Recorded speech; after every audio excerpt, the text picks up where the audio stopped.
Hello, everybody. Once again, this is PTP here. As this is an editor's note, once again, as you're probably looking at this episode and wondering, like, seems a little bit shorter than it usually is. Well, once again, as it was for a prior episode, we lost some audio from the recording process. After this episode specifically, like, I'm gonna try something different. I'm gonna look into it over today and tomorrow for next week's recording session. Um, we lost a really good like chunk of audio. Honestly, like it's a pretty nice topic. I think we're talking about like LeBron as he passed Malone on the all time scoring list. It was it was a pretty informative one, or a pretty like I don't really know really how to describe it, honestly. It was something that really needed to kind of be out there, just from an all around sports perspective.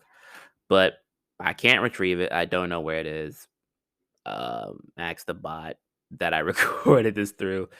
But yeah, so just wanted to let that be known before this episode starts. We lost audio. Hopefully, this is the last episode that we actually have to keep addressing that we've lost something, or like something's going on with the episode, like audio wise or anything. Hopefully, this is like one of the last few times I do it. It probably won't, but yeah, just give you guys a heads up, and yeah, enjoy the rest of the episode. Welcome back to the Going for Three podcast. I am one of your usual hosts, Chris Collins, aka the newly dubbed AOB, Advocate of Buckets. And I'm here with Tony Farr, aka G, and PTP, aka Percy Thomas. How you doing today, fellas? Man, I'm good. I mean, you can also say occasionally Gramps Bayless. I don't mind it. I'm glad that I'm glad that you're really diving into this role. It's you. He's embracing it. Mm-hmm. I'm glad. I'm embracing the fact that it happens. So I won't deny it.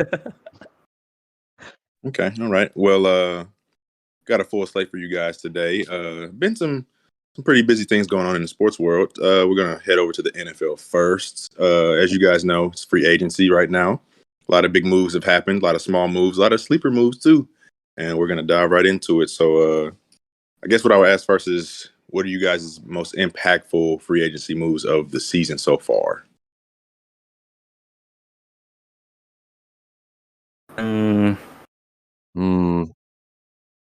No trades, right? Just actual signings.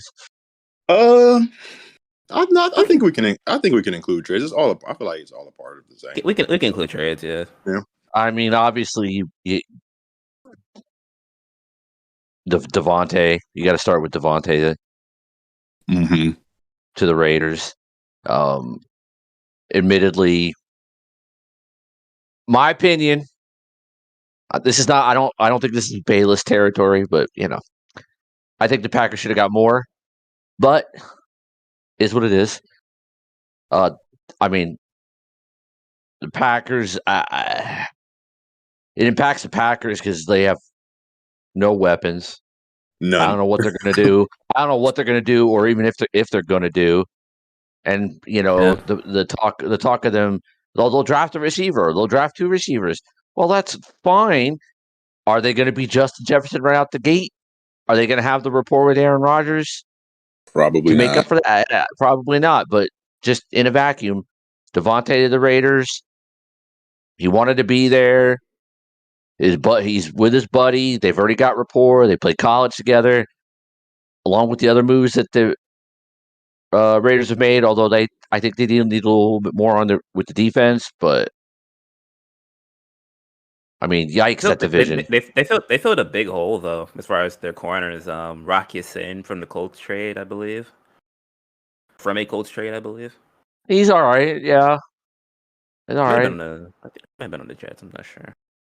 I mean, Jesus, the whole division. I mean, you could. The division's stacked now, though. Overall, I mean, I really like the J.C. Jackson signing.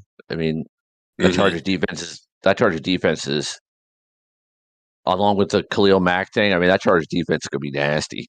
It's okay on paper. They're healthy. That's really the main thing.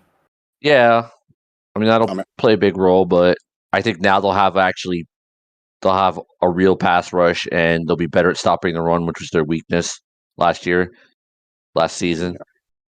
Yeah. that's fair. That whole division is just It's it's like it's a death trap, a gauntlet. yeah, Yeah. I think yeah, hell is the word that I think you're looking for. Yeah. That division is hell yeah, now. yeah. I DTG mean, or my bad? Did you have any more Grimps?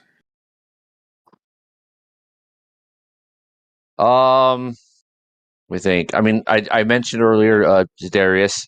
I like that a lot. That's if he's healthy, it's exactly what the Vikings need. mm, The Vikings with a top half of the league defense, they're winning that division. I think Okay, it's. I mean, I don't want to take everything up because I want you guys to have your turn. I feel you. Um, I just wanted to touch on the Packer thing, like super briefly yeah, about the. I think very clearly they're going to take probably 2 receivers in the first round. I think for sure one of those Ohio State guys. I think they're probably going to take Chris Olave. but do they Definitely, though? they But do have they to. though? They have to. They, to be well, honest, They they have no absolutely choice. have to. they've had to do things in the draft in the past, and they didn't do it. You can't I mean, necessarily. It's not an automatic. yeah, I think that this is probably more pressing than in the past. I know they had needs when they took Jordan Love, but they weren't like as glaring as Yeah. this. Like this is like their Yeah. threes will probably be like 4s on other teams. Like they right now are inept of receiving weapons. Like they have to take. I would be beyond shocked But I don't. Yeah. if they don't take at least one, and I fully believe they're going to take at least 2. I mean, it's a good amount of receivers in that first round area. They can get all of them, or they can Yeah. take the pick of most of them. I'm pretty sure they could take Chris Olave with that first one, and then the second pick is the 28th. They'll probably be able to take. I mean, anybody from Garrett Wilson to George I don't. Pickens, or I I don't think mean, I don't think Wilson falls that far. To be honest, you don't think so? into the 20s like that. No, I don't think so. Wilson's probably I like top mean, 15. Maybe even Olave is Yeah, like bottom of the I 15. mean, but like I didn't Wilson. because there's also Drake London in there. There's a lot of receivers like in this Yeah. like top class. So I like there's gonna be probably at least there'll be at least 3 or probably 4 that fall through the probably cracks. I would think London and Wilson are the first 2 off the board, and I don't think they make it to the 20s. Okay, so and if that's the case, that's fair. But you still have Olave and Pickens and what's the kid from Penn State? Uh, Uh, Jahan Dotson. Like yeah. it's deep. I think there's somebody from Texas Christian A&M. Watson, Sky Like, there, Moore. there's a lot of depth in receivers. So like I don't know. They might be they're better bound served. to be there.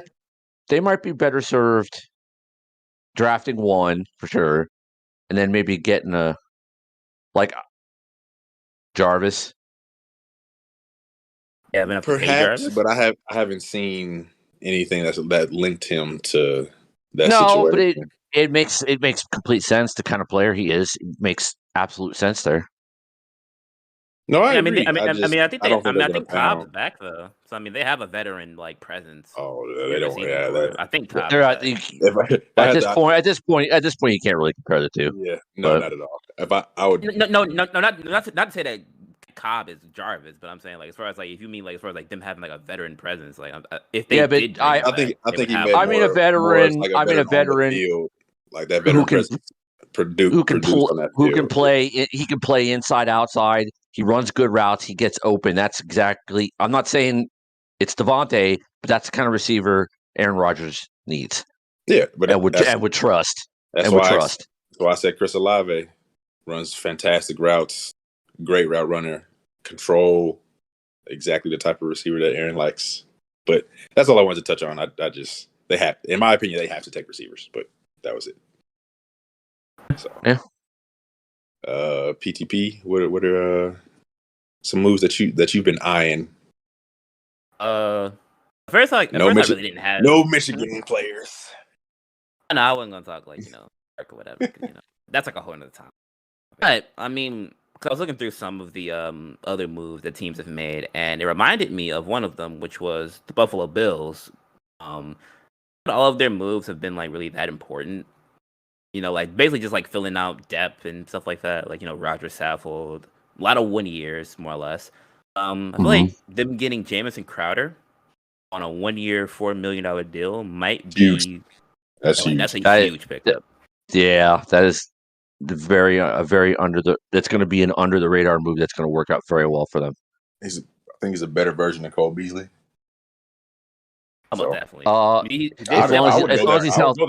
As long as he's healthy, yes. He has had injury issues, but yes.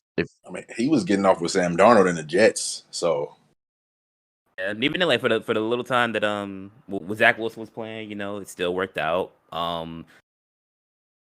He's just a really big target, and actually makes a lot of. I feel like in that system where he has like Iggs, Gabriel Davis, who might take a bigger step next season, like he'll probably just fit right in as like a nice like pluggable receiver that has good hands. He's gonna make it a little bit harder for them to key in on Diggs because he can definitely make a big play himself. So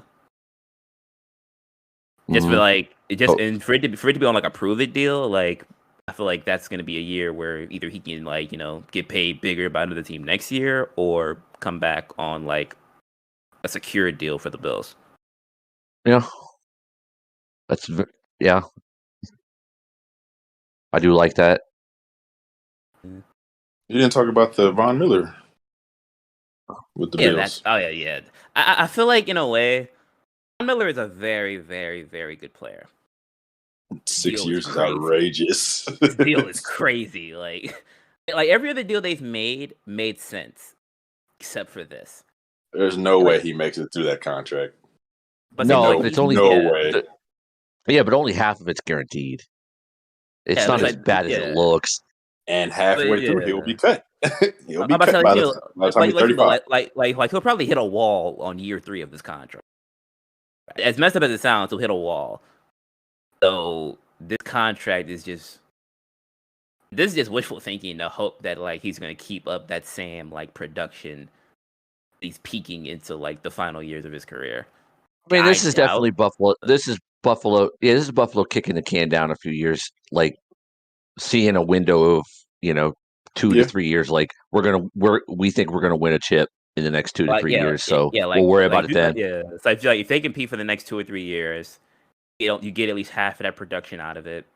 Then afterwards, either you can waive it or some type of like might send him to Denver so he can retire as a Bronco. Like there's a lot of things they could do. So gonna be the send off.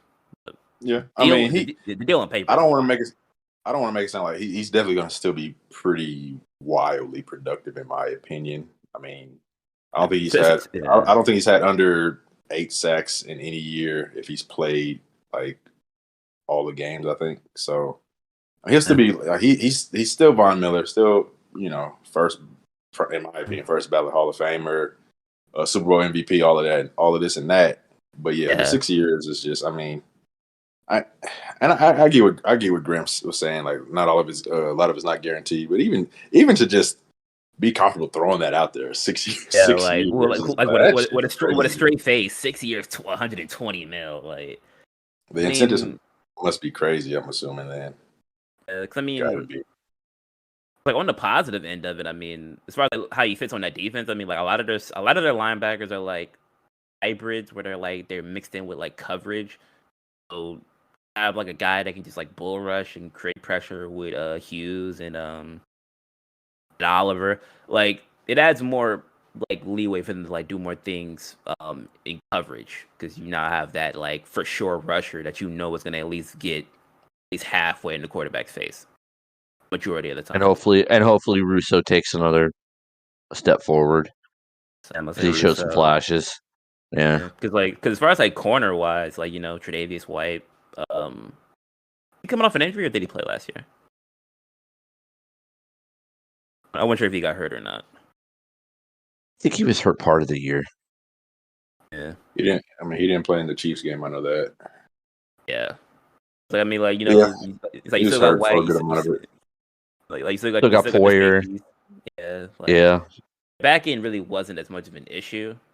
Probably could need a second corner depending on like how people see it, but as far as like getting into people's faces and really like generating pressure, like that's probably one of the things they really thought they really needed to like to hammer on. And Bond, I they mean, definitely did do I that. agree.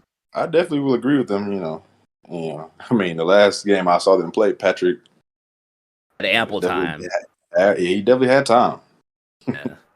So I understand the move. It's just the contract on the front page, 6 years, 120, just looks crazy. Yeah. To a blind eye, you would just think like, what are they doing? But yeah.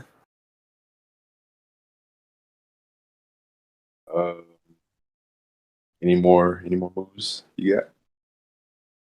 Actually, Falcons, even though it's like, like it was more like a trade. Uh-huh. Getting rid of Matt Ryan. Why them getting rid of Matt Ryan? Yeah, I know PDP doesn't like Matt Ryan for our listeners, and that's facts. Usually, don't let him say, "Oh, yeah, if I don't like somebody, y'all say I hate him." No, he really actually does not like Matt Ryan. I just want to throw that out there. I don't. It's a lot of quarterbacks that I don't see as this. I mean, I'll put it this. Matt Ryan is a veteran. I'm not gonna lie. He did make a Super Matt Bowl. Ryan is a Super Bowl run away from being in the same category as Matthew Stafford. I thought people had him above him. You said what? People had him above Stafford. They were ranking him. Who did? I mean, I'm just saying, like right now, like it's a very similar situation. I'm not saying he's gonna win with the Colts, but it's like Yeah. he's a very good established quarterback. Has been top 10 at times, been higher than that at times. He's MVP. You won an MVP, didn't he? Exactly. Yeah. He has. He's been to the Super Bowl. I mean, they lost, but I mean, you got to get there. Yeah, it wasn't. They played They didn't shitty get conservative killed. play calling in the second Right. half, and bad defense, but can't pin Which, I on mean, him that they lost. Yeah, which I won't put it on him. But yeah, like I won't pin it. That's what I'm saying. I won't pin it on him as far as like why they crumbled. But and then with the Colts, he won't have that big of an issue defensively. But they still do have they have a semi large receiver issue. Mainly just because like the health of their receivers. It's like And Michael Pittman's healthy. I mean Pittman, but it's like Hilton. Always seen Hilton.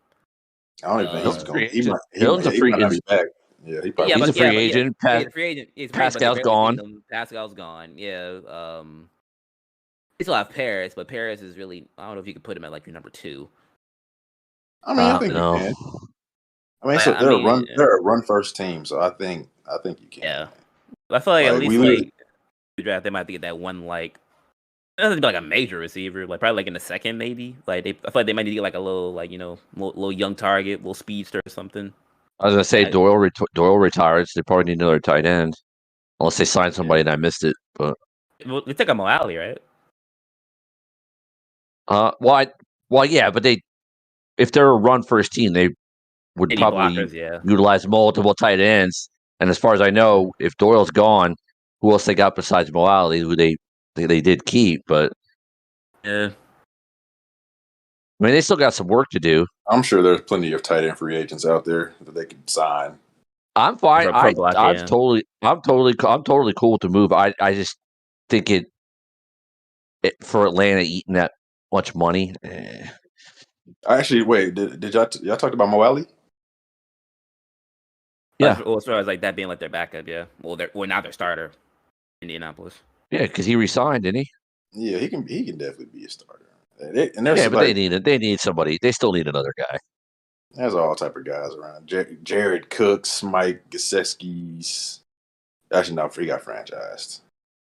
I mean, as far as like for what they need, like as far as like just like if they would have like a dynamic between like a blocker and a catcher, that'd be harder to find a blocker unless Max Williams is like a free agent or something. Draft one. They could draft one. They could draft one. There's more blocking tight ends in this draft than there are receiving ones, so they could definitely draft one. Yeah, I'm mid-round. not really worried about the lack of depth for them at tight end right now. They'll figure that out. But yeah, I something heard- I think they have like to worry about. Like obviously, like their line is fine. Their defense is one of the more exceptional ones. They just need to like, That's it right there. yeah, like That's that's really enough all to it is, win. honestly. Yeah. So I mean, if Carson Wentz doesn't shit the bed 3 games in a row, I mean, we're in the playoffs. Oh, let me not say we, because they ain't no we with the Colts, but they're in the playoffs. And yeah, he, but then he really lost some games. the Jaguars game. yeah, but then we're not having this conversation because they probably still have Carson Wentz and not Matt Ryan. So Yeah, so yeah, that's it true worked. too. It worked in their favor because they didn't want Carson Wentz after what they saw. And it could be like when Philip went over there, you know, they looked really exceptional because you know they had a veteran leader when dots. Yeah. And I think that Matt Ryan is better than Phillip Rivers. Well, definitely, yeah. So yeah, he's a better. He's got a better arm. I don't think Philip went. He's got a better arm. He's a better decision maker for sure. I mean, for sure, at this point in their careers, it's not even close. I don't think. Yeah. But I mean, I can make an argument he's a better quarterback overall too. So I mean, with the talent that Phillip had for a long time. But it's maybe just interesting because, like, as far as what the Falcons do, I mean, I know they have Mariota, which I doubt is like a long-term decision. They're tanking, man. Not for what they gave him, no. It's just interesting to think, like, are they gonna draft one, or are they gonna try to like make another like move, like something else? Like, I don't know. I think they're gonna try to build, just get another foundational piece in this draft, in these drafts. I don't think they're gonna draft a quarterback though. I think they're gonna just fill some other holes and then probably worry about, you know, the next crop of quarterbacks coming in. They're supposed to be a little bit more highly touted. So it's 50-50. I could totally see them just taking a quarterback, but I could also see, just ride Mariota for a year, draft one after, and then just use these draft picks to restock. Honestly, I mean, it had to be a first-round pick because obviously I feel like linebackers probably like one of their biggest holes because like they lost to Luakun to free agency and he was like a monster last year for them. So, like, I mean, probably first round they take a linebacker, maybe a Devin Lloyd, depending on how high their pick is. I mean, in the second, I mean, They're could take they're like 9.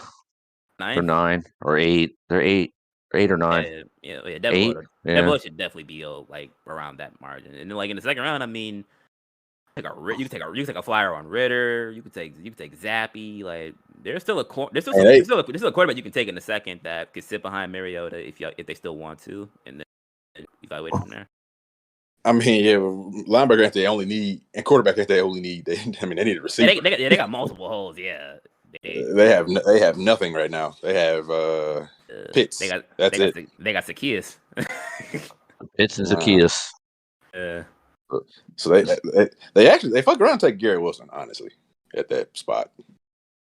Yeah, if they really fill in it, yeah. Yeah, they got all type of issues over there right now.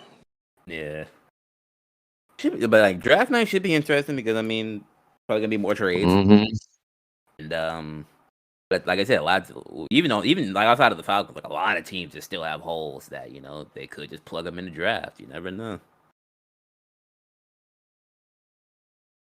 I would assume, especially for defense, should be interesting. And we'll be there for it.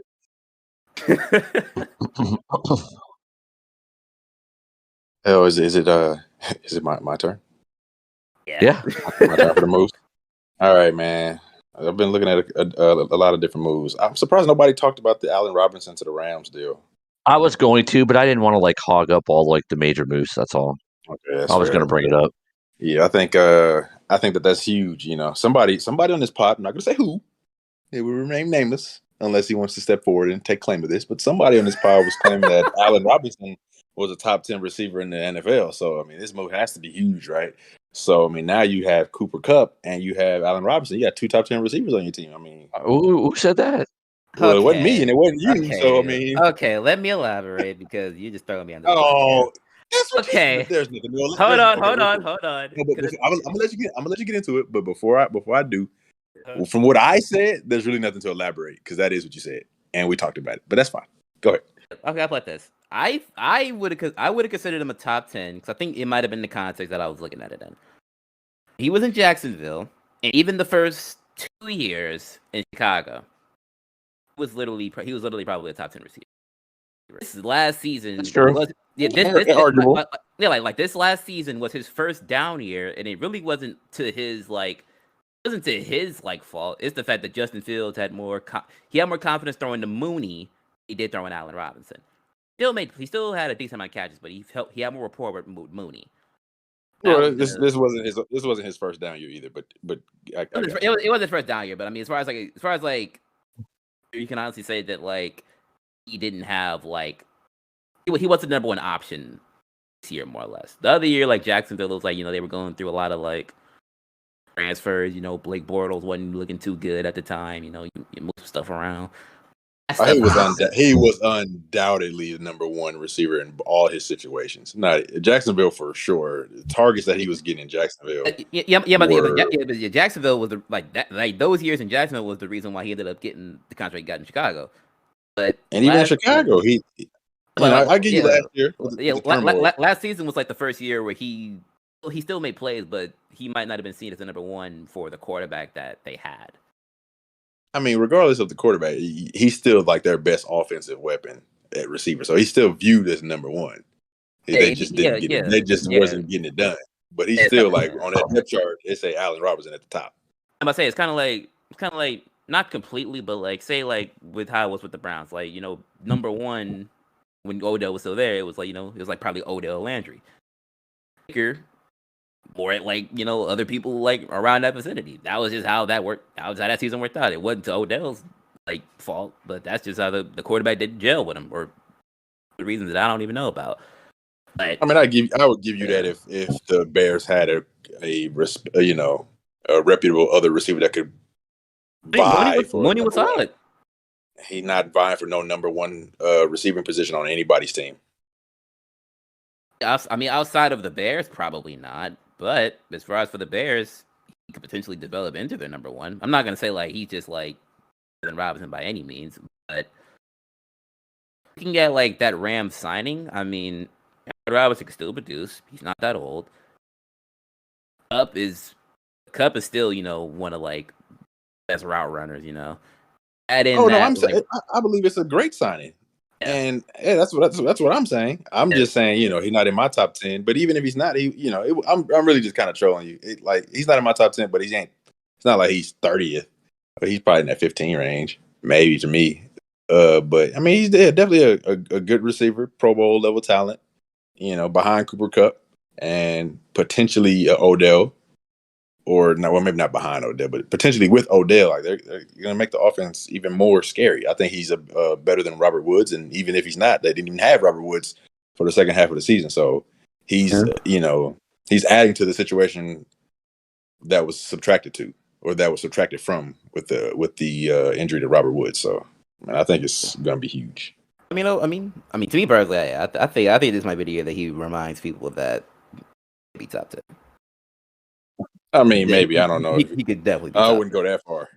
I don't know. I wouldn't go that far with Cooper Kupp getting about 300 targets a year. I mean, he might. I can agree. He still has Stafford because even last year there was like certain games where like Van went off, or Robert went off, or Higbee went off. I mean, they went off from particular games, but they're not proving anything as far as like, we need to look at this guy as potentially being a top whatever. Like, I'm not saying that. Yes, he's a professional receiver. He's a Pro Bowl level talent. He's going to have good games, but I'm not going to sit here and say he's going to establish himself as a top 10 playing with a Cooper Kupp who is eating up targets. I mean, does he have a chance to? Yeah, I don't think it's just a clear cut thing. Like he's gonna, especially if Odell comes back as well. He's going to have other people to play with. I can see 1,000 yards best case scenario, but I mean, I don't know. Cooper Kupp damn near got almost 200 targets. So I mean, sheesh. Yeah, I mean, I don't think I can agree and disagree with that. I think he will prove that he's a top 10 caliber receiver with the way he plays. I just don't think he's going to produce just because they're just too loaded weapon wise for him to do it. I just don't think it's going to happen. I'm not mad at that. That's good. That's as close as an agreement from Gramps that I'm gonna get. So I'll take Oh, wow. I mean, yeah. Weapon wise, I mean, I'm not a fan of Cam Akers after this postseason. I mean, I'm just saying. I think he's You going to can take it show how you want. he's going to show he's going to definitely show he's a dog and that he's that kind of dude. But I just don't think he's going to produce that like it. That's all I'm saying. Okay. There's just too many. They're just too loaded for him to produce like that. And with Cup's not going to really. I don't think Cup's target's going to go down too much. Sure, they need So to. I'll say, I mean, they might have to. I mean, I ain't gonna lie. well, it's not like they're going to. It's like, I mean, if I'm bringing over at Allen Robinson, I'm spreading that rock. That's. I mean, he brought over Odell. He was spreading it around a little bit, but it did take some time to get used to. But I mean, Yeah, I'm gonna say like once they get some synergy, that ball gonna be getting spread around like a collection plate. but Cooper is not dropping under 150 targets. That's just not I happening. mean, yeah, I mean, Cooper's probably gonna still get like 15 targets a game, maybe even 13. But that's just gonna happen because of how open he is 24/7. I don't think it's gonna be like a force feed thing where it's like they just feel like pressed to get him the ball. Like if he's just open, then I mean like you got to give him the ball. Like that's his job. But I think it'd be a forceful thing. All right. Well, my other signings. I don't want to take too much of you guys' time, but we have to. Yes, there are two chief signings, but I'm also mentioning them because they're greatly important. They're of great importance, and I think they're kind of under the radar, honestly, and they fill needs that we actually had and that we're going to have. So, first one being was Justin Reed. Mm-hmm.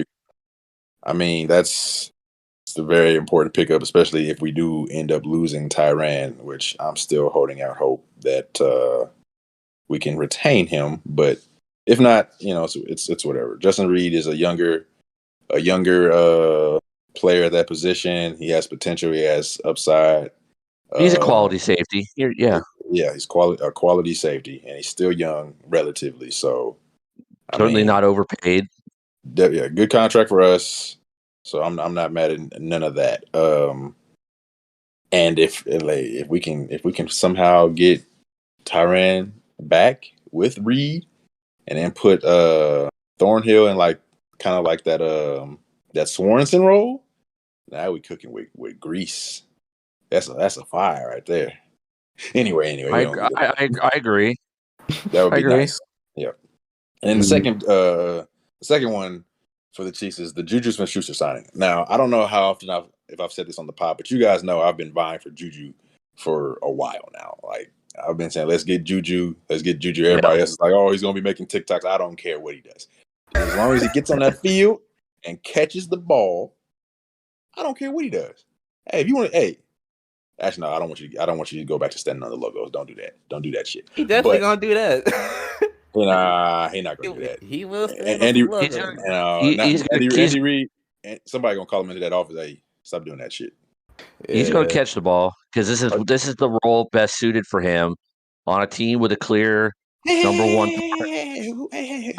All right. Whose pick is this, Gramps? All right. Now, what exactly did you say so I can say it again? Oh God. No, I'm kidding. But no, you're right. Exactly. That's exactly where I was going with this. He is back into his natural role. He is a perfect complementary receiver. You know what I mean? Like 6'1", 215, not a speedster, not necessarily slow, but can get open, can go over the middle. He just absorbs targets, at least when he was, at his best. He's, I think he's just a very, very solid to good receiver, and in a complimentary role behind somebody like a Tyreek, and then you throw in Travis Kelce, who's also going to be getting attention.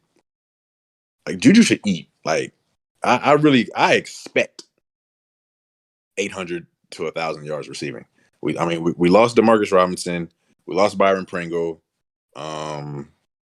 We did keep Mecole Hardman, but we lost two of our other depth guys. That's about 700 to 800 yards of production right there. I mean, I believe he's going to replace all of that and more. Personally, like we haven't had a number 2 receiver since Sammy, and Sammy was hurt a lot of the time. So I have high hopes, and I think he fits a very important need for our team.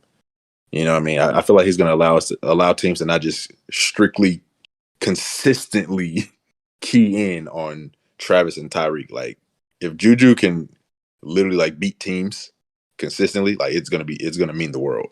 Because there were definitely times where it's like, okay, we're just gonna double Tyreek, we're gonna double Travis, and make Byron Pringle beat us. And he did have his good games, but I think Juju is just a much better player and just of a higher ilk of a player. So yeah, high hopes for that. Mm. And also like he's still just like super young. That's another thing I want to say. He's super young. Like he got into the league really young. He got drafted when he's 21, and it seems like he's going into his 6th season, and he's only 25. So I mean the upside is still there. You know, he can. Hey, I hope Juju's a Chief for a while. That's all I'm gonna say. That's all I'm saying. Sounds like you guys don't agree, and that's fine. That's fine. Don't worry. Don't worry about it. It's your picks, man. Hey, Yeah, your pick. I don't really. I ain't gonna rain on your parade, man. Oh, you want to run him? You want to rain on my parade? First of all, side note: who's to say that Juju's even gonna fuck with Jackson Mahomes? You know what I'm saying? Like, yeah, everybody talking about they're gonna be making TikToks together. He probably don't even like dude either. You know what I mean? Like, let's This is very possible. let's That is very possible. do it. Man, and then my last one that I want to talk just briefly talk about was the Mitchell Trubisky thing. Mitchell Trubisky to the Steelers. Maybe, and the more time that goes on, it seems that that's the case. Maybe he was just ruined by Matt Nagy. You know. Yeah, I'm out there. So yeah, he gets a fresh start, and I have been very skeptical of quarterbacks getting fresh starts because in my opinion, it usually does not work. Like they're usually what they are, but I am looking forward to seeing what Mitchell Trubisky does with the Steelers. I mean, they have a good team. You know, they can win now, and by that I mean like they can contend for the playoffs now. So, looking forward to seeing what Mitchell Trubisky does at this new starting opportunity in his career. So, yeah, those are my picks. Yeah, he could low key be good. I don't have as much of a problem with it as other people do. To be honest with you. Sure. I still feel they're like extra weapon away, being Yes, sir. like an actual threat. Because I mean, Deontay Johnson still is like very very solid as a number one. Claypool has to have a bounce back year, and they have Najee, but I feel like I need like that third receiver just to Yeah, really I mean, spice the offense. I mean, they can definitely draft one in this draft. I mean, second round. I don't anticipate them taking one in the first round, but I mean, like I said, I think this draft is pretty deep with receivers. So I mean, they could definitely draft one if they need to. So kind of like what a team that I said earlier. I don't know if it was like the Colts. Yeah, it might have been the Colts. Like as far as like them just getting like a speedster in the second, I feel like that could also be something that they can definitely with, because I mean they have a big body target. They have their quote unquote possession guy because Johnson has some good hands. Throw in a little bit of speed from the slot. Could shake some things up. They can't really key in on anybody. It makes some waves. Yeah. I agree. Any more moves anybody wants to talk about? Any sleeper moves potentially? Anything sticking out to you guys? You know that maybe nobody's paying attention to. I'm not gonna do it. Yeah. No, go ahead. Do it. Go ahead. All I'm gonna say is DJ Chark, prove it deal year. The D and Pride. 1,000-yard season. I can see it now. Wait, what? I can see it. I can see it 1,000-yard season for DJ Chark. Season. He absolutely has the talent, but do you have the quarterback? I mean, I'll put it this: in the early beginning stages of last season, looked horrible. I'm not gonna lie. He probably even noticed that. Down the stretch, started slinging that rock a little bit more. And Reynolds had a connection. Amon Ra, I've been saying his name wrong this whole time. Amon Ra, taking a step, with his targets and everything. Mhm. I feel like Chark, with his big playability, obviously he might not have that same like streak play, like the deep streak play that he was probably accustomed to, like playing in Jacksonville. But I still feel like his run after the catch ability is pretty darn solid in my opinion. It's like like a little Think we're slant and gonna go, or like a little so, 15-20 yarder. so y'all gonna have 2,000-yard receivers. Is that what you're saying? Amon Ra, I mean, that's how you see it. He'll definitely take a leap.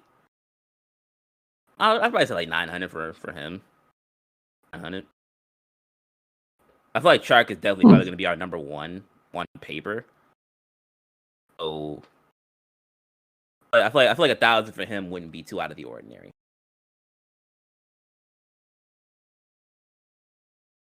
All right. Any more sleeper picks? I'm just gonna move on for that one. Yeah, I got I that. mean, I'm not mad. I'm not mad I at had the to get that out belief. the way because I didn't do it. I kind of wanted to earlier, but I was like, I'm gonna do it. Okay, yeah. Yeah, real quick. I mean, it's not out of the realm of possibility. Yeah. I don't hate it. I just didn't at first. I'm just like, wait, what? Oh, hey, look, you've said wilder shit, so I'm not even gonna I could have said act like Hey, it's I could have said Pro Bowler. Hey, I toned it down. Yeah, that's definitely not happening. Yeah, who's Bayless? I was about to say who's gonna be Bayless tonight? Damn. Yeah, We that's got time. We got definitely. time, G. We got time. Okay. We got time. All I'm right. not feeling very Baylessy tonight, but I mean, if you trying to like draw it out, What we got next? All right. Well, yeah. I guess I'll just move on from that. Guns doesn't have any sleeper picks, so that's fine. NC tournament, March Madness, all that good jazz is going on and everything. And we as a podcast made a bracket, and we had Who's held? belief. We had we thought that we thought that we were doing something. We felt good about the bracket when we did it, and turns out that it was cheeks. I mean, hey, Butt, look, trash, awful. we chose with confidence. We We did. We We did. did. Yeah, we did. I do want to say though that I was convinced on the St. Peter's. You know what I'm saying? Beating Kentucky, I stuck by it.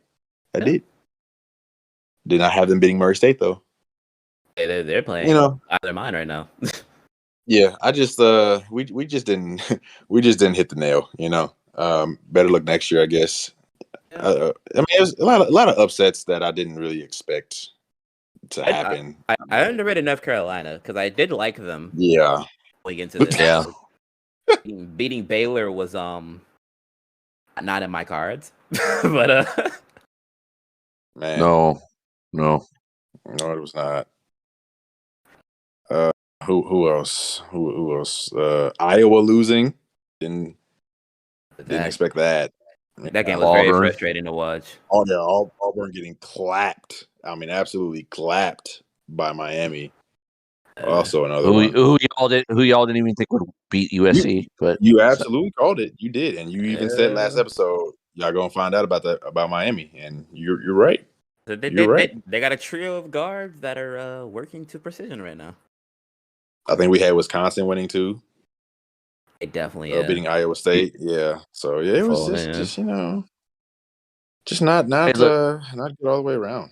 We were, we used our analysis, we used our knowledge, we made our picks. Just the tournament's been wild, and we shit the bed. It's okay. I will say though, I was high on Michigan the entire time. I've been high on Michigan the entire time. I'm pretty sure we picked Tennessee, but I knew I wanted Michigan. Yeah. We lose out of 24. I mean, I was definitely good with Michigan for one. Yeah. I'm talking about against Tennessee. That's what I'm saying. I didn't expect Tennessee to fold like that after literally putting up 88 points in the first game. Like I don't know how they dropped that low. I mean, it's just March. Yeah. You know, the Zags still have a chance to win. They go against Arkansas in a few days, so probably at least predict the winner. At least what I'm hoping for. I want a trophy, like a little participation ribbon or something. I mean, they really should have lost to Memphis, if we're being honest, but that's neither here nor there. I see that. I'm not that impressed by Gonzaga right now, but we'll see. Yeah, but was it really that Gonzaga didn't impress you, or Memphis impressed more than you thought? No, I believed in Memphis. I believed in Memphis. I'm pretty sure I did pick Gonzaga, but I mean, I wouldn't have been surprised if they beat them. I feel like I even talked about, I said, if somebody plays, and he did end up playing. I mean, so it was mainly their paint presence because they were definitely roughing Chet up. Got to. He's small. He's small out there. They're roughing Chet up. Yeah, Durant got an NBA body right now. You got to rough him up. Put some hands on him. Give him a couple bows if necessary. Yeah. Hey, that's all I'm saying. But I mean, yeah, not great. I think we overall had Arizona to win the championship, I believe. So I mean, that's still in play. But I mean, everything else is just damn near been a disaster. So damn near. I don't even want to think about what our percentage would be, but can't be too high. Yeah, it's below 80 for sure. Oh yeah, for sure. Below 80. But hey, we're gonna see the Juzang train is coming to a place near you in that against North Carolina. So we're gonna see that game. It's gonna be a great game. I just wanted to say Johnny. I know. Yeah, I just wanted to say it's a fantastic nickname. Purdue's still in it. You know what I'm saying? Purdue still got a chance. Make something shake. Purdue, see how PTP just glossed over what you did there. He's just like, Purdue look pretty good. Well, because PTP already, talked about the name. He kind of agreed with me. Like that's a cool name too. And I was like, yeah, we both agree. You were the only one that was high key hating. Yeah, if we're being honest. Plus, honestly, I mean, like if anything, based off how this bracket went, I kind of want UCLA to win because North Carolina, threw a wrench. And just think. I'm gonna send it to like the announcers. They're gonna say when he make a shot, the Juzang train for 3. I'm like, yeah. But don't let Juzang go off for like 30. You know what I'm saying? Like, hey, I'm going. Get crazy. I'm going at Graham's head. I'm going at Graham's head. I'm gonna come into the chat. Chugga Juzang train. Oh dear God! Don't do that to me. Oh man. But yeah. For the love of holy, don't do that to me. Well, yeah. I mean, our bracket is chalked. You guys got anything else to say about the brackets before we move on? I'm kind of rooting for Duke now after watching them play against Michigan State. That's okay. They proved me wrong. Proved me wrong. Coach K's last year. Yeah. I didn't expect Michigan State. Gave him some work. I think it's Bradham. I forgot who their big is for Michigan State. It might not be Bradham, but they gave him all they can handle. Paolo and them came up in the clutch. What I say? I say because I think I did say I wouldn't be surprised if they did far, but it would just be if they would grow up in time, and they very much did. Dell and all them guys stepped up. So I feel like I don't know. I don't want to insult Kentucky, but I feel like Duke has always been the more mature, disciplined of the franchises. Even if Kentucky might have better talent at certain points in times, Duke usually is just coached in a more disciplined way to me. Duke's able to start off mad slow, but have the flashes during the season to where when they go into March Madness, kind of it all culminates in its own unique way. Whereas Kentucky is during the season you can look at their highlights and be like, okay, this guy's going crazy, or this guy's really he's leading the nation in this, but as tournament play is concerned, it's kind of rocky. Miami. Bust the Okay. bracket. All right. Okay, Well, okay. anyways, the NBA season is winding down, and we know what that means. That means the playoffs. Tough Playoffs are time. approaching. Playoffs. Exactly, playoffs is approaching, and seating is getting set in certain places, but still up for question in a lot of areas. So I guess we can start off with conferences first, perhaps. Yep. Right now we'll go to East. Right now we have in this order we have Miami 1, Philly 2, Milwaukee 3, Boston 4, Chicago 5, Cleveland 6, Toronto 7, and Brooklyn 8. And the difference between the top four is what, 2 games now? Something like that? 2.5? Yeah, Yeah. two So and a we half. got yeah. Well, we got Miami at 47-25, and then we have Boston at 45-28. Yeah, Yeah. and then and also Chicago's 42-29 as well. Yeah. So yes, I mean it's definitely pretty congested um, up there for sure. In our playing positions right now, we have the Charlotte Hornets at 9, 37-35, and Atlanta at 10 with 35 and 36. The East is a gauntlet, man. I'm not gonna lie. It is. It's getting mad competitive down the stretch. I would definitely argue at this point that the East is probably better than the West, in my opinion. Yeah. Actually, no, no, not even probably. In my opinion, I'm definitely they're Yeah. better Yeah. for Yeah. sure. You look at teams that's like that's outside the play-in. I mean, you got Atlanta that's not even in the playoffs. They were in the conference finals last year.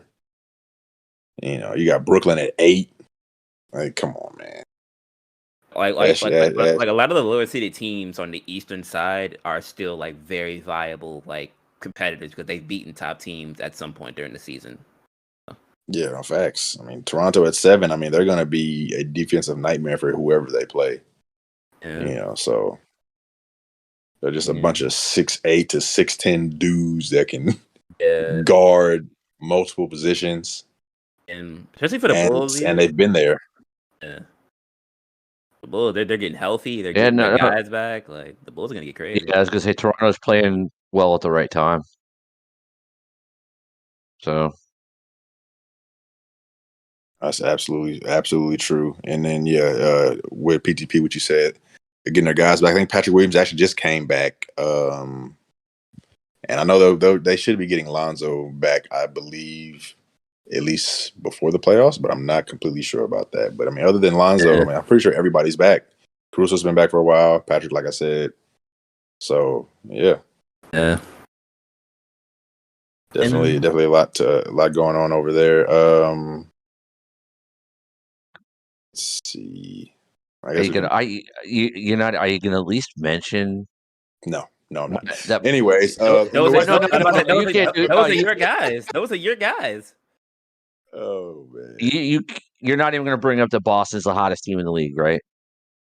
I mean, I'm not gonna lie. I wasn't going to because I knew that you would, Grimms. I knew that you would. I wanted to save them for you.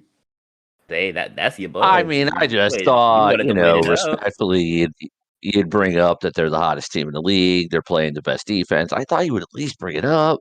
Like I That's said, all right. I wanted to save it. Go ahead, talk to us about the boys in green. I know you crazy. want to. Go crazy. I mean, I mean, what else is there to say? They're the hottest team. They're the hottest team in the league. They're playing the best basketball, arguably, at least. Yeah, I Playing wouldn't. the I best, wouldn't debate that. playing the best defense right now. Yeah, they're not 9-1 in their last 10 on a 4-game win streak. Yeah, they're legit. Would you call them a legit title contender now? Let's see. Personally, That's tough because there are teams that I feel like they cannot beat. I mean, Such as? for them, it's just I do not think that you can beat the Bucks or a healthy Nets team. Like I just don't think you can. I don't see it. Even in a weird way, a certain part of me wants to say that a healthy Bulls team might give y'all problems as well. Part of me wants I to think, but say that. but I think they can beat them. I mean, it's a toss up. I feel like you can beat. I think you have a chance to beat any team, but I literally I just don't think you can beat the Bucks. I just don't see that. Well, you never know. I mean, you're right. Yeah. You're right. Never know. But I mean, I mean, Even in a weird you way, are like, you're a contender out of respect for your players and your record. You're a contender. But if you had to ask me, like, do I truly believe you have a good chance to win a championship? I would probably put you below some other teams in the Eastern Conference. yeah. I just don't think that you can beat the top two teams, which, in my opinion, are the Bucks and the Nets. I think you'd have a hard time against Miami, but I think you got a shot. I think you have a hard chance against the Bulls, but I think you got a shot. I think the Raptors would give you a hard time for sure, but still also think you got a shot, and you probably won't even see them anyway, so it doesn't matter.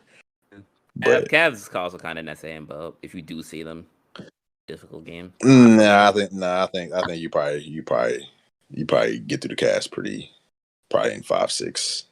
They play hard, but they're all so young and. I say they're just. I mean, the only reason I would say like that would be difficult because like their lineup, like if they just run like that three big lineup or marking at the three, that's just like a size mismatch.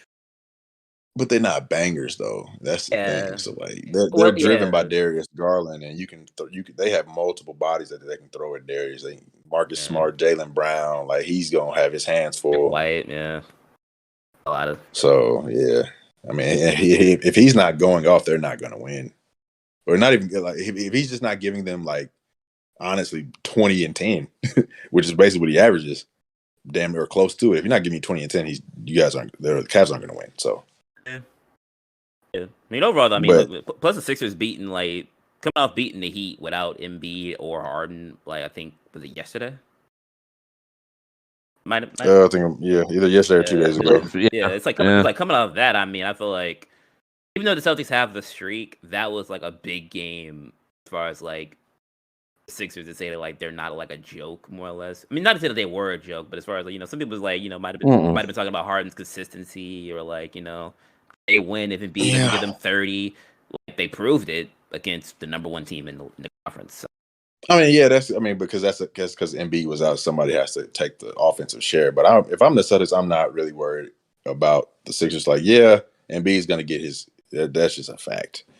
I would really just be focusing on making it hard for James Harden because of what I've seen this season. It kind of looks like he's not the same athletic start and stop player that he was.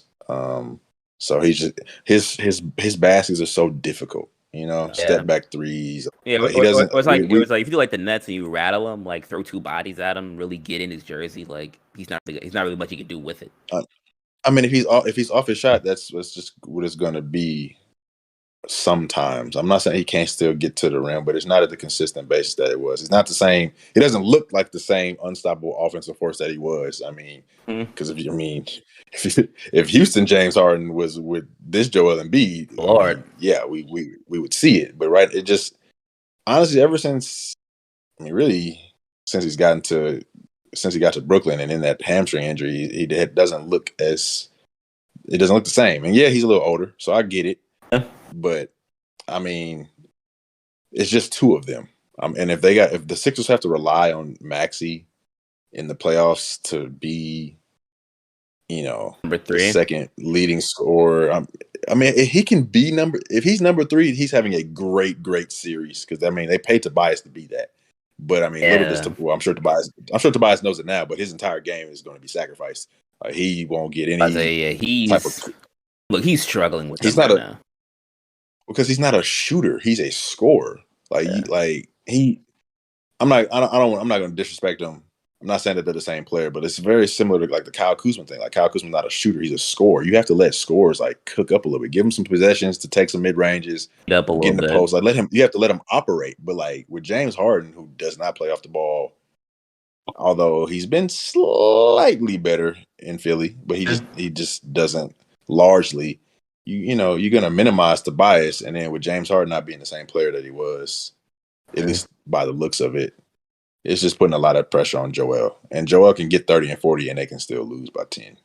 Yeah. Not saying that'll happen, but I mean, The chances are there. Joel's at that point where he's just Joel's at that point. Like, Joel's gonna do what he does. That's how you think. That's how we look at him. Like Joel's gonna do what he does. You really shouldn't stress yourself about trying to take him out the game because it's not gonna happen. Just put your best big defender on him, and that's all you can do. Double if he gets deep in the post, double him. That's all you got, literally.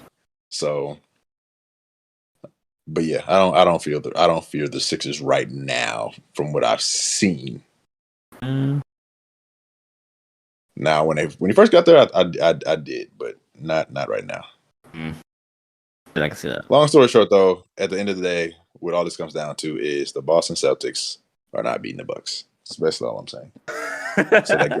so that Gramps can hear me loud and clear. I hear you. Why do I feel like you got slightly demoralized when we just a little slightly? Because he knows they have no answer for that freak. They have no shot to stop him. Well, let me not say no shot. Robert Williams is a good defender, but it's not looking good. Now, Yeah, because because Giannis' season is going under the radar, so a lot of people might not see what he's doing to people, but he's doing it to people at efficient rate. Averaging damn near 30 and 12. I think he actually is averaging 30 and 12. I was saying, to be honest, look, it's going under the radar to both people. Like people ain't really think about what he's doing to people. So it's like, hey. And they still have a deep roster. I said, like Brooks. I mean, Brooks still got to come back. Still got Brooks, Serge Ibaka, Chris Middleton, Drew Holiday, Bobby Portis, Grayson Allen, who we can talk about how he's dirty all day. He's a good NBA player. But say, hey, if they need to, Jordan O'Wara can get you a bucket. If they want to go real deep.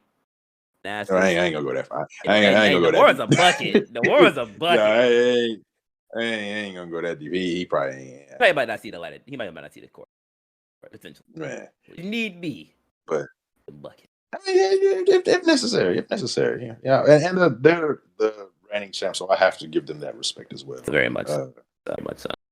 In relation to Gramps, I got to give them that respect until seen otherwise. But I guess we'll move on to anybody else got anything we want to talk about, like our predictions on who's going to win the East real quick, or we can move on.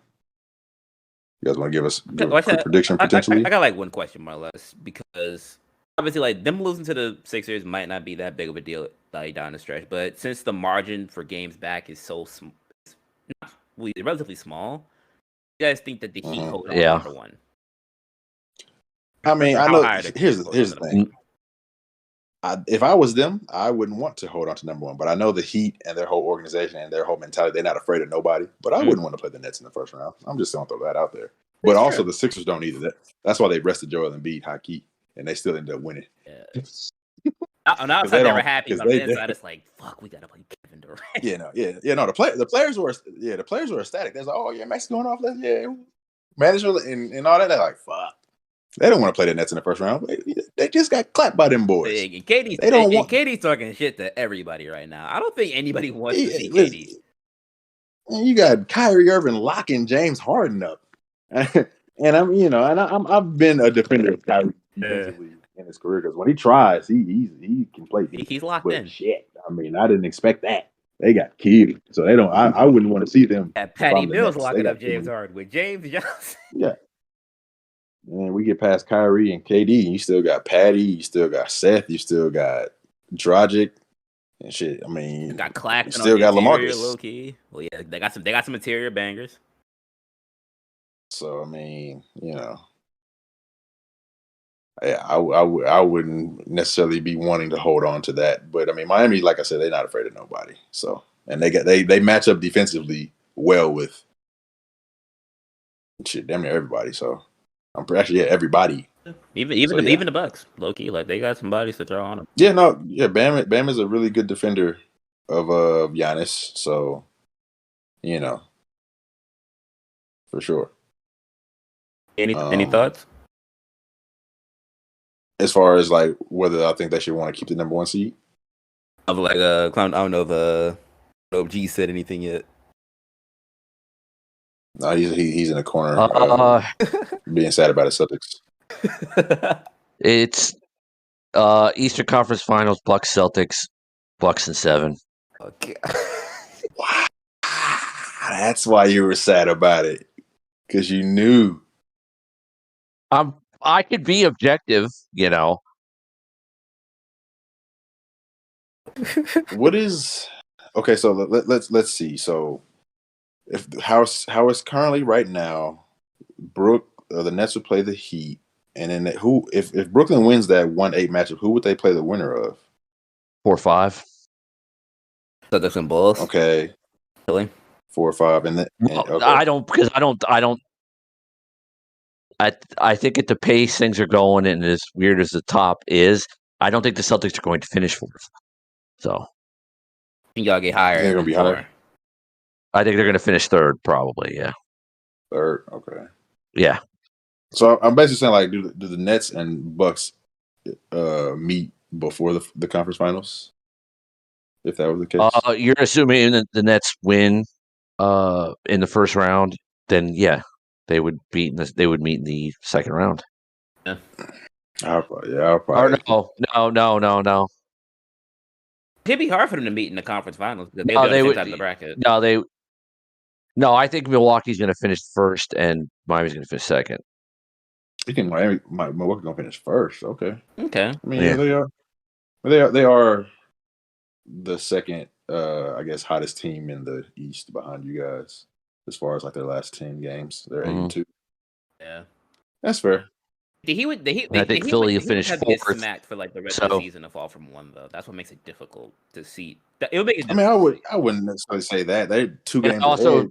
Yeah. I You know, think probably, and then chances are, I mean, who's 7 right now? Is it The Cleveland, Raptors. Toronto. Toronto? Yeah. Yeah, I mean, I can Toronto's see a all right. They scenario, can move up. or they can move down. I mean, I mean, yeah, also but in a weird they'd way, have to. like the Hornets obviously might not knock out The Nets are the playing. Nets, but on a 5-game winning streak. I mean, the Nets and the Raptors are playing about the same as far as their last 10 games, as far as win percentage. True. That's 6-4. Yeah, 6-4 range. Yeah, they both are. But you said you said Bucks and Celtics, Bucks and 7. PTP, what you got? For conference finals, Yes, sir. yeah. As far as scenario, I mean, I could see that. But I'd probably say Bucks and 6. wait, so you're agreeing with me? Except, You said Bucks and 6. I could see y'all making it. I could see y'all making. I mean, right now, I mean, once the season's over and the actual playoffs, maybe something will change. But right this second, if the Celtics can keep playing like this and carry that over into playoffs, Because this is like a really spur of the moment type of decision. Because I mean, Star is more or less basically also until I see like how like the stuff is structured. Because like Nets healthy and like at full strength, definitely still like like my go-to pick to probably win the whole thing. Like well, outside of like the Bucks, but if if the Celtics continue to like lock dudes up, Tatum still gets his buckets, Brown gets his buckets, yeah, I'm to the finals, conference finals. I can see that.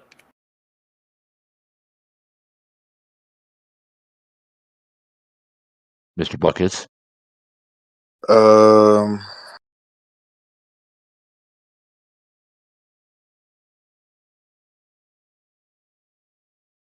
hmm.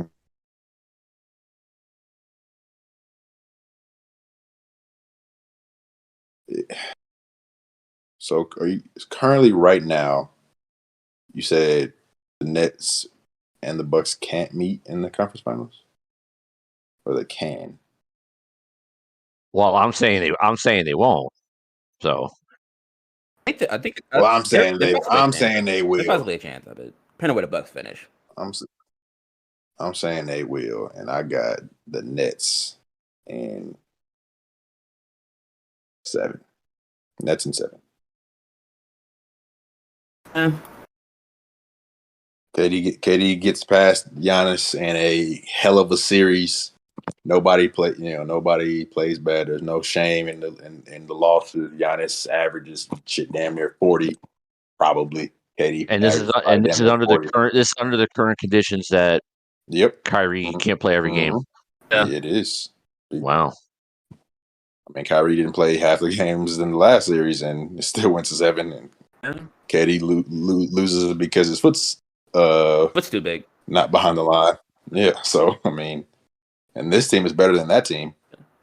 I mean, Kyrie before he even went down in that series was They were cooking them boys. He was giving Drew work. Middleton, didn't matter who you threw at him. It didn't look like it was gonna go to 6.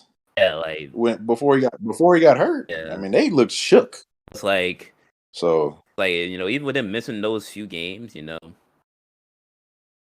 on their mind. Like he's still on their mind to some extent. So all that clicking, crazy. Kyrie's still Kyrie, man. He can any given day he can be the best player on any court.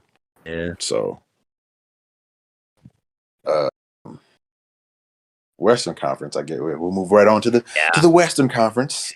So right now we have Phoenix Suns in first place by a pretty wide margin. Lord, I didn't know 58 and 14. Good Lord. Yeah, so they are not 9 wins ahead of the next team, which is the Memphis Grizzlies at 49 and 23. We have Golden State Warriors at 47-25, Utah at 4 with 47-27, followed by Dallas, Denver, Minnesota, and the LA Clippers rounding out the top 8. And in the playing situation currently right now, we have Los Angeles Lakers at 31 and 41, followed by the New Orleans Pelicans at 30 and 42. Mm-hmm. So, I mean, basically, obviously, at that top spot, it is unchallengeable. It's unlosable for them right now. Yeah, Phoenix Suns are the number 1 team in the NBA, and they are going to finish with the best record in the league. They're going to win 60-plus games. They just had a phenomenal season. They are a well-oiled machine. Yeah, they are. 8-2 in their last 10. They are a phenomenally coached team, a well-balanced team, probably one of the most well-balanced teams in the league, if not the most well-balanced. Monty Williams, amazing job. Devin Booker, amazing job. Mikal Bridges being a Defensive Player of the Year candidate. Yeah. DeAndre Ayton stepping up with Chris Paul being out and everybody in between just stepping up. Great team. I was about to say, like, Cam Johnson is ridiculous, bro. Ridiculous.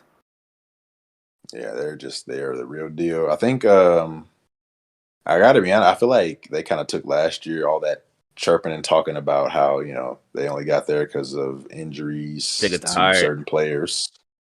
Yeah, I mean, and as they should. I mean, we can, if you want to do that whole circumstantial what if thing, I mean, we can do that for almost every championship team. I mean, like some injuries, some years the injuries are more impactful, but it happens to almost every team. Yeah. We can go down the line of champions that goes almost every year. So it's at least at some point.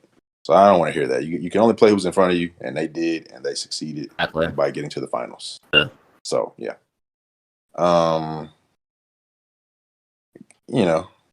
It's pretty. After that, it's some congestion. Basically from that 2 to 4 spot, I guess, 4-game difference. I mean, the Grizzlies at 49 and 23, the Warriors at 47-25, and the Jazz at 45 and 27. I do expect Golden State to fall, with Steph Curry being out, but playoffs, yeah. I mean, he'll be back by the playoffs, but I mean, I do expect them. They'll probably fall to the. I mean, they could fall all the way to the 5th spot, honestly. But I was gonna say, I could see the Mavericks moving up potentially to that 4th spot after the Jazz move up if they can win out for their next few games. Yeah, but I mean, with that being said, I got to be honest. If I'm the Warriors, I don't really fear either of those teams, to be honest. I say, like, a healthy Warriors team is definitely making it past the Jazz or the Mavericks, depending on whichever team is in front of them. Yeah, I mean, the Jazz just aren't going to have enough. They're going to play Rudy Gobert off the floor probably. And then Dallas. Mavericks might have a puncher's chance, pending puncher's chance. I mean, it depends on who. Yeah, I mean, Luka can go crazy. Yeah. But that's just I can't pick them over the Warriors. No way right now. Look up how they get him. They, Look up how they get him a game of 40, maybe 50. Then the series will just get closed out. So like a 5-6 game series, potentially. yeah, if I'm the Mavericks, I definitely would like to keep. I would love to play the Jazz so I can get out the first round for the first time in the Luka era. Yeah, like we said, the Warriors is just I don't think that's something that they want to face with like. I'm not saying. I mean, they don't have like a Jordan Kawhi the way Luka, but I mean, they do got bodies. Yeah. Wiggins, Experience. Poole, Draymond, Clay, and experience. Like they got bodies that they can switch up with him and keep giving him different looks. Andre Iguodala, when he comes back, they have a lot of bodies to throw at Luka for sure. I mean, Yeah. and they're used to their core being Clay, Draymond, and and even Iggy has been there for a while too. At least during the championship years, they're used to guarding that dynamic. Do everything forward, and somebody else that wears 23 and 6. They're used to something like that. So yeah, I mean, yeah. G, anything on that?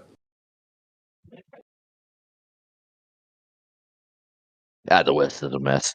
I wouldn't have thought. You know what? When we made our preseason predictions, Mm-hmm. I would not have thought that it would have gone this way. No, for a fact. I don't think any of us had the Grizzlies. No, I had no idea the Grizzlies would be this good, even without Ja. They're playing fantastic basketball, but oh boy. I mean, I reserve the right to change my mind. Obviously, once the playoffs start, we have the matchup set, and I do a little more of a deep dive into it.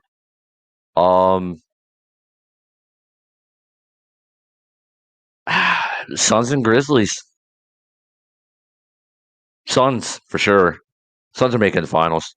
I don't see any reason why the Suns don't make the finals right now. None. I don't see anybody beating them. Yeah, I gotta be honest with you. I would agree, unless. Oh no. Bayless is coming. I feel it. Bayless is coming. I feel it. No, this is not even a Bayless take because the talent is just there. Yeah. So, I mean, in a play. Well, I'll wait because we haven't even got to the full conference yet. Actually, no, because you just said it. I won't wait. So anyway, okay, so right now we have the Lakers in the 9th seed. If they're able to, when they're playing and take that 8th spot with a healthy Anthony Davis, they have a puncher's chance. That's all I'm saying.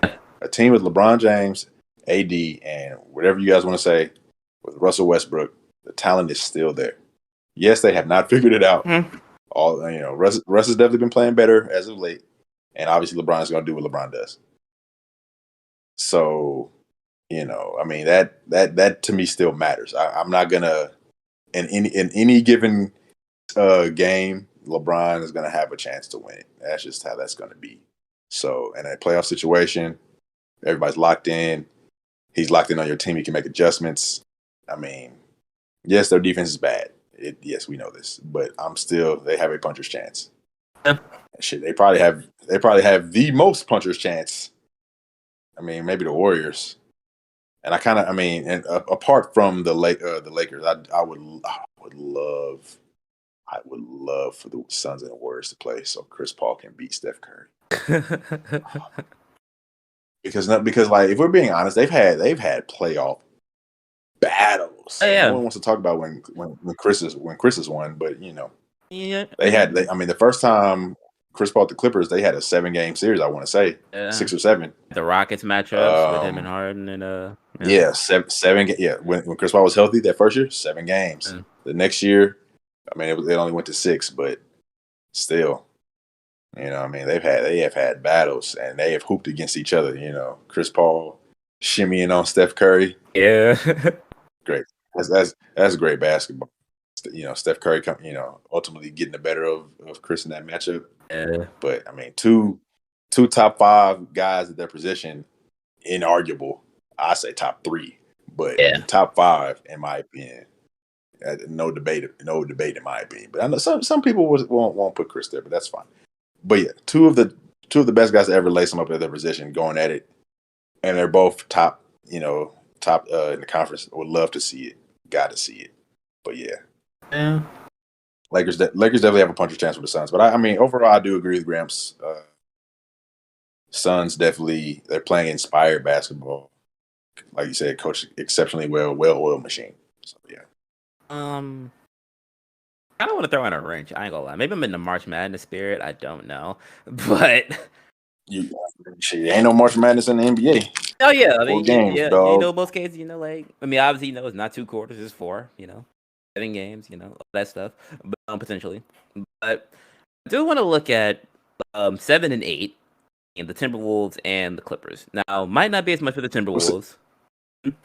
6 real quick, because we didn't mention 6 at all either. The We got the Nuggets. Nuggets at 42 and 30 at that 6 spot, Yeah. right above the 7 and 8. So yeah, they might swap that. Swap it. Go 6 and 8. That with this thing. The Nuggets are gonna get Porter back potentially at some point during playoff time, and it's mixed signals with Jamal, because I've heard somebody say that they're not getting Jamal back, but then also heard they sent him to the G League, so I don't know what that means. But healthy. Well, it seems like they sent him there to practice, but it wasn't anything meaningful. Substantial, okay. Like, and it's not I know, and it's not a guarantee. Yeah. So I don't know. So they can potentially get Porter back, which I mean is a decent lift, because takes the scoring load off. Yeah, but like they wouldn't, even if they were able to come back at the end of the season, playoff time. Like you can argue that they probably shouldn't. Like they're not going to have any type of continuity with this current team. They're not going to be in shape. It makes more sense to just honestly wait for them to come back next year and just reload and get fully healthy. The table. Yeah, I mean, it might. I mean, obviously, like if they look good to come back, then yeah, you should. But continuity and just like in game shape definitely has to be brought into consideration when we talk about them coming back potentially. Very true. Especially going against who they're currently going to play. So yeah, you're not in game shape against the Warriors. You're gonna get blown out the gym, buddy. Oh yeah. You got Steph and Clay running laps around the court all game. I mean, outside of that, I mean, this is weird. The Clippers are interesting to me. Don't know why. The Clippers are very interesting. I don't either. I have no idea either. Because I mean,